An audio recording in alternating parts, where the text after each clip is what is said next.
Žirgas neturi pralaimėjimų šiandien. Žirtų jaunimo komanda neturi šiandien pralaimėjimų. Taip pat Kuršėnų jaunimo komanda. Ričardas Alekna, jojantis treneris varžybose ir Žirgas Kongas. Žirgas Kongas yra 6 metų, profesionaliai gimęs Lietuvoje ant etiketo. Ir šis žirgas priklauso poniai Dominauskienei. Universitetas direktorius.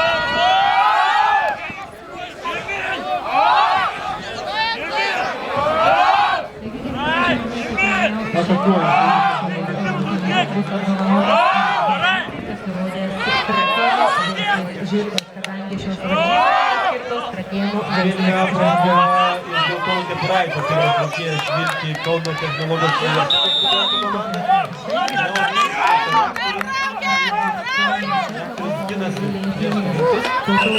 universiteto.